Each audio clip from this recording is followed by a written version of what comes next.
Hey guys, and welcome to another First Impressions video, the video game series in which we look at a soon-to-be released game and I give you my first thoughts and impressions on it. Today we're looking at GhostLore, which is a top-down RPG with different combat elements and a fairly interesting story. As always, we'll look at the options and then we'll jump straight into the gameplay and I will let you know what I think. It is worth noting that this is a demo version and the demo hasn't been all that stable. I've had at least one crash so far whilst testing this game, and there seems to be a sort of disparity between controller and keyboard, so it is worth bearing that in mind. But we'll jump straight into options first and we'll discuss those before we get into that gameplay. Alright, so the options. I'm not going to lie, it took me a little bit of time to actually find the options because it was over to the right and it was under configuration. I don't know why I didn't think that that was the options, but there you go. It's actually pretty robust considering it's a 8-bit or 16-bit style game. It's top down. It's not a huge file. I'm actually really impressed with the options that you do have available. You can select your autosave. You can put it into full screen. You've got your graphics quality.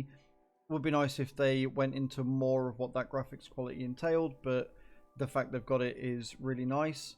You've got your resolution, you've got your target frame rate. Interestingly enough, it sets that by default to 83. Not entirely sure why, but there you go.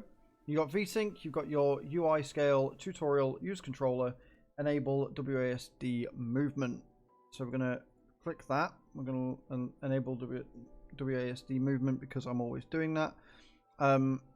Although, actually, thinking about it, maybe not, because the controls use QWERTY and I will lose one of the keys if I do that. Then you've got your audio options. It doesn't start at a max, which is nice. The soundtrack isn't too bad. And then your controllers. So it does work with the controller, but like I say, it's a bit finicky and it seems to have an issue between choosing which controller setup you're doing. And that's the options. Really good, very robust for the type of game it is. Let's talk about the gameplay, shall we? Alright, so we're in the game. As you can see, we are top down. It took me a couple of goes to get back in and get it working because, again, it seems to have trouble distinguishing between controller and keyboard and mouse. And if it decides it wants to work with the controller, you can't do anything with your mouse. It'll just sit there and attack instead of actually moving like you're supposed to. Now, that's out of the way. We're in the hub area. This is where you can get your items. You can go to your storage and store a load of stuff that you've got from your runs. The maps are procedurally generated. You can upgrade gear and you can sort of change your gear and stuff in this option here, the blacksmith. You've got the gem store or item store, which is where you can sort your gems out and upgrade your gems to equip onto your items here. You've got your place compound glyphs. So these are your compound glyphs and you can place these in here if you've got the items you need to randomize it to get better stats for it. You've got a lot going on. Like, the hub area is actually pretty massive. So massive, in fact, that there's a lot that doesn't need to be here. You've got your main area, which is where you've got to go to talk, and then over to this area here, there is nothing. It's just an area, right? You've got your barbershop, but then it's so big that it doesn't need to be, right? It doesn't need to be this big where there isn't anything going on. It's just a waste of time. It's nice to explore it, but if you're going to have a main hub, have everything very close together so it's easy for the player to find and get what it is that they're after in order to continue their journey. Like, it'd be nice if they're going to separate it to spread it out completely as opposed to having a lot of it in one area and then just randomly spreading one or two items out, forcing the player to go out to find what it is they're looking for.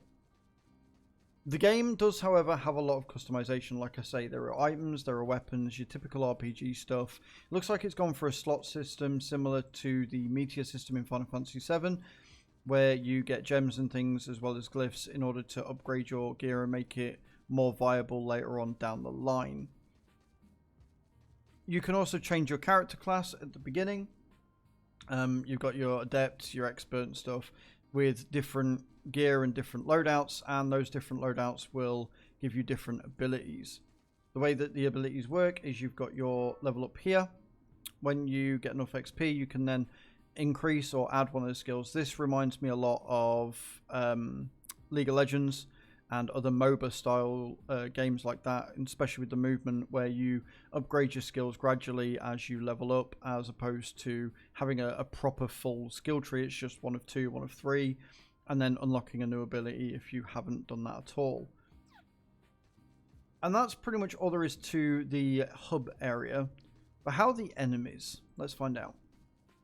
Alright, so we are in a procedurally generated map. So each time you load in to a new area, it will change and be completely random when you come in. Now, as you can see, some of the enemies charge at you, and honestly I prefer that, whereas on the very first map area when it introduces you to the game, it was really frustrating and really annoying because it gives you a melee weapon and the enemies run away from you.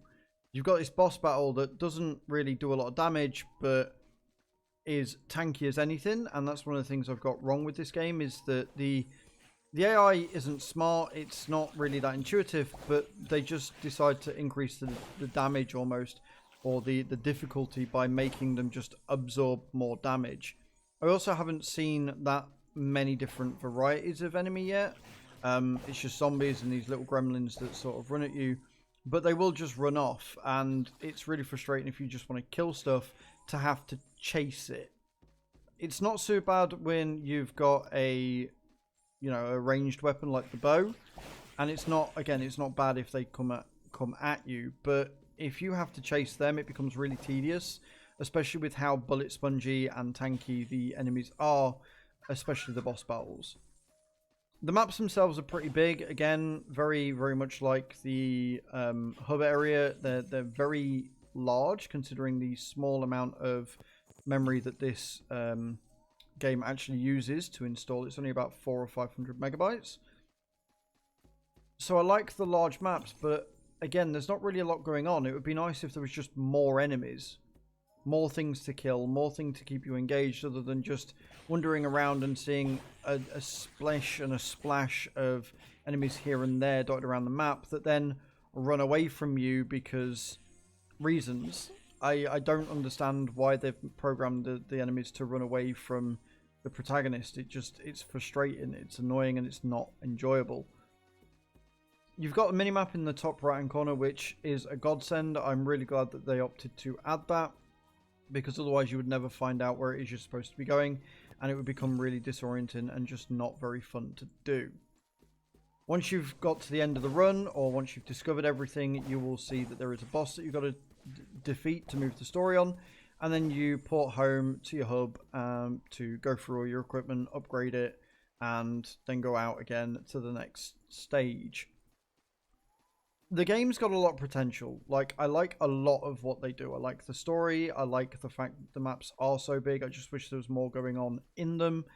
And I like the in-depth gear system and the abilities. I like that it's fairly quick and easy to pick up and do.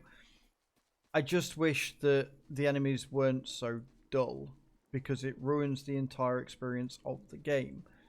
Like now, for example, I'm wandering around and there's nothing. There's just nothing here, when they could very easily fill this entire area with an absolute fuck ton of enemies to just really give the player something to do and allow them to level up and allow them to, have fun with the game and see what the different abilities are and just progress a bit more.